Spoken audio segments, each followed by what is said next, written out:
Donald Trump has ended America's involvement in the Trans-Pacific Partnership trade deal.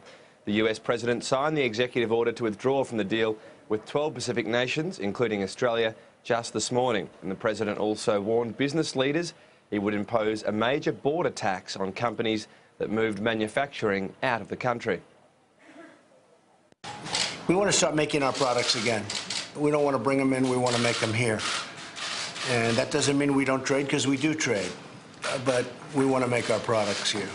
And if you look at some of the original great people that ran this country, you will see that they felt very strongly about that. Gonna make your products.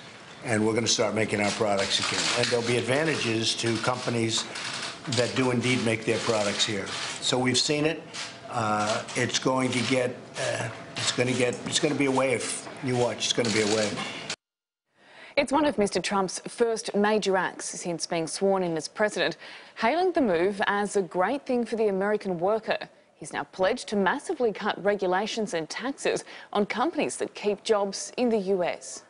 We're going to be cutting regulation massively. Now, we're going to have regulation, and it'll be just as strong and just as good and just as protective of the people as the regulation we have right now. The problem with the regulation that we have right now is that you can't do anything. I have people that tell me they have more people working on regulations than they have doing product, and it's out of control. It's gotten out of control. We're going to take care of the environment. We're going to take care of safety and all of the other things we have to take care of. But you're going to get such great service. There will be no country that's going to be faster, better, more fair, and at the same time protecting the people of the country.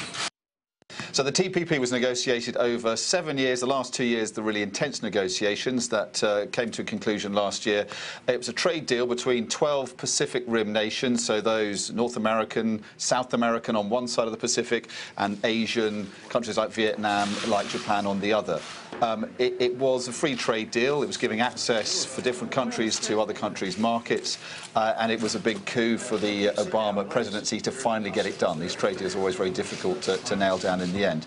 Now, Donald Trump believes it is bad for American workers, and as he signed this executive order, effectively pulling America out of the TPP, he said it's a great thing for the American worker that we've just done. His critics will say it is denying access for American exports to Asia, or the greater access that the deal was giving America.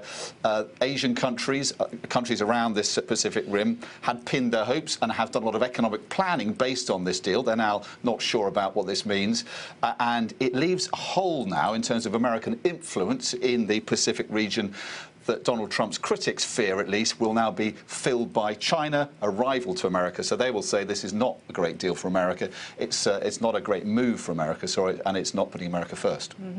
You're very keen on America first. We heard it in the inaugural speech, and we heard it again today when he was speaking to business leaders. We did, and we've seen this, the same style that we've seen during the campaigning extend into the White House. So when he invited cameras into this meeting for a breakfast meeting with business leaders from Ford, Elon Musk from SpaceX, for instance, instead of just filming them for a bit, he let the cameras come in and he gave a lengthy exposition again on the benefits of protection, getting rid of regulation. And listen to him talking here and decide for yourself whether it sounds like a president or more of a campaigner putting out sort of wishful thinking again. The thoughts, it seems, of a man who's wishing for things rather than somebody who's got ideas as to how to put those into place in government.